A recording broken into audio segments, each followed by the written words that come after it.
bulan jelang bulan Ramadan, sejumlah bahan pangan dan juga bahan pokok mengalami tren penurunan meskipun tidak terlalu signifikan. Tapi untuk mengetahui berapa penurunannya dan mengetahui stok atau ketersediaan, mari kita langsung cek ke salah satu pasar di ibu kota, yakni Pasar Induk Ramat Jati, Jakarta Timur. Sejumlah harga komoditas pangan nabati pada awal Maret mengalami penurunan harga. Mulai dari bawang merah yang mengalami penurunan dari Rp35.000 menjadi Rp25.000 per kilogram.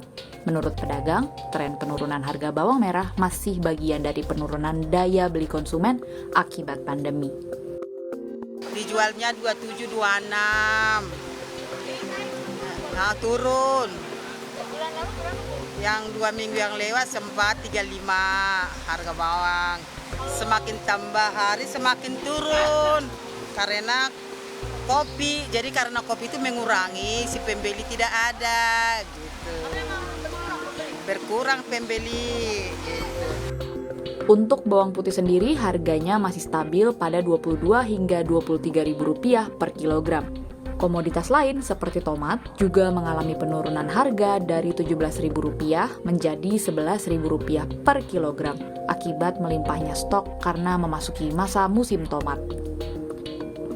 Tren penurunan harga juga terjadi pada kelompok cabai, di mana cabai merah keriting turun harga dari Rp40.000 menjadi Rp35.000 per kilogram, cabai rawit turun harga dari Rp65.000 menjadi Rp60.000 per kilogram, dan cabai hijau turun dari Rp30.000 menjadi Rp25.000 per kilogram.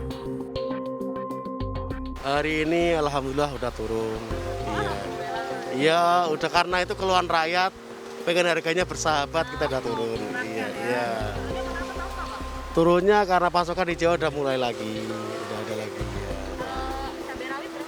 Rawit hari ini sekarang udah turun di 55, ya paling mentok 60 lah ya. Ya kemarin kan 65, sekarang 60 gitu aja. Untuk komoditas lain seperti minyak goreng di pasar tradisional masih menerapkan harga sebelum subsidi, yakni Rp35.000 per 2 liter atau Rp17.500 per liternya.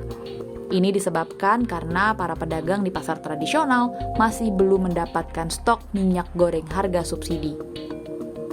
Meski belum ada kenaikan harga dari olahan gandum, namun ketergantungan impor gandum Indonesia harus jadi perhatian pemerintah. Berdasarkan data Asosiasi Produsen Tepung Terigu Indonesia atau APTINDO, Indonesia pernah mengimpor 2,41 juta ton gandum dari Australia dan jumlah yang sama dari Ukraina di tahun 2018. Impor gandum dari Australia menyusut jadi 822.000 pada 2019 dan 830.000 pada 2020. Sedangkan impor gandum dari Ukraina naik menjadi 2,99 juta pada 2019 dan 2,96 juta pada 2020. Barulah kemudian impor gandum dari Australia kembali melejit menjadi 4,69 juta ton di 2021, meski di saat yang sama impor gandum dari Ukraina juga tumbuh menjadi 3,07 juta ton. Meskipun invasi dari Rusia terhadap Ukraina ini masih belum terlalu mempengaruhi harga komoditas pangan dan juga 1 bulan sebelum bulan Ramadan, harga juga masih cenderung stabil, namun diharapkan ada langkah taktis dari pemerintah untuk menghindari gangguan stok pangan yang dikhawatirkan akan berdampak pada harga pangan itu sendiri.